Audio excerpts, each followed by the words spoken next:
Year മറ്റൊന്ന് ലോക്സഭാ തെരഞ്ഞെടുപ്പിലേക്ക് പോകുമ്പോൾ കോൺഗ്രസിന്റെ മൂന്നാം ഘട്ട സ്ഥാനാർത്ഥി പട്ടിക ഇന്ന് പ്രഖ്യാപിക്കുകയാണ്. ഇന്നലെ ചേർന്ന കേന്ദ്ര തെരഞ്ഞെടുപ്പ് കമ്മിറ്റി 40 മണ്ഡലങ്ങളെ സ്ഥാനാർത്ഥികളുടെ കാര്യത്തിൽ ധാരണയിലെത്തി എന്നാണ് നമ്മൾ മനസ്സിലാക്കുന്നത്. യോഗം ഇന്നും ചേരുന്നുണ്ട്.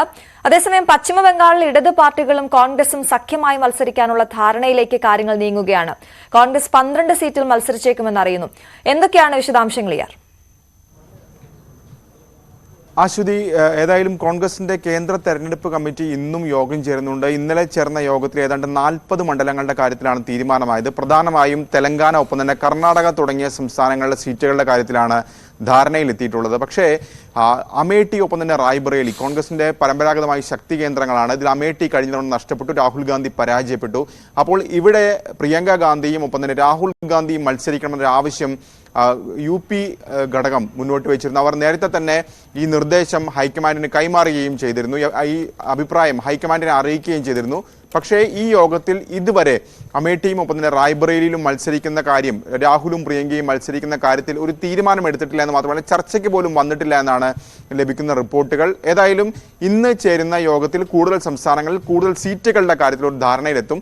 പ്രത്യേകിച്ച് ആദ്യഘട്ട ലോക്സഭാ തെരഞ്ഞെടുപ്പിന്റെ വിജ്ഞാപനം ഇന്ന് ഇറങ്ങിയിരിക്കുന്നു. അപ്പോൾ ഈ സാഹചര്യത്തിൽ കൂടുതൽ വേഗത്തിൽ സ്ഥാനാർത്ഥികളെ നിശ്ചയിക്കാനുള്ള തീരുമാനമായിരിക്കും കോൺഗ്രസിന്റെ ഭാഗത്തുനിന്നുണ്ടാവുക. ഏതായാലും പശ്ചിമ ബംഗാളിൽ സഖ്യമായി മുന്നോട്ട് പോകാനുള്ള തീരുമാനത്തിലേക്ക് ആ ഒരു ധാരണ ഏതാണ്ട് അന്തിമമാകുന്നു എന്നാണ് ലഭിക്കുന്ന വിവരങ്ങൾ. പ്രത്യേകിച്ച് തൃണമൂൽ കോൺഗ്രസുമായി ഒരു വിശാലാർത്ഥത്തിൽ ഒരു ഇന്ത്യ സഖ്യം ബംഗാളിൽ വേണമെന്നൊരു ആഗ്രഹം കോൺഗ്രസ് അടക്കമുള്ള കക്ഷികൾക്കുണ്ടായിരുന്നു. പക്ഷേ മമതാ ബാനർജി അതിൽ നിന്ന് പിന്മാറിക്കൊണ്ട് 42 സീറ്റുകളും സ്ഥാനാർത്ഥികളെ പ്രഖ്യാപിച്ചു. ഈ ഒരു ഘട്ടത്തിലാണ് ഇപ്പോൾ ഏതായാലും കോൺഗ്രസും ഒപ്പം തന്നെ CPM അടക്കമുള്ള പാർട്ടികളുമായി സഖ്യത്തിലേക്ക് എത്തിച്ചേരുന്നത്.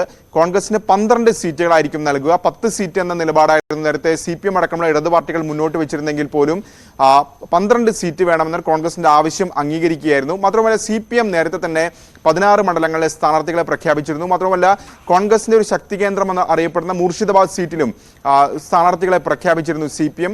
പക്ഷേ അതിനോട് വിയോജിപ്പില്ല എന്നൊരു നിലപാടിലേക്ക് കോൺഗ്രസ് എത്തിച്ചേർന്നിട്ടുണ്ട്. പകരം പുരിലിയും ഒപ്പം തന്നെ റായ്ഗഞ്ച് തരാം എന്നാണ് CPM അറിയിച്ചിട്ടുള്ളത്. അത് കോൺഗ്രസ് അംഗീകരിക്കുന്ന നിലപാടിലേക്കാണ് എത്തിയിട്ടുള്ളത്.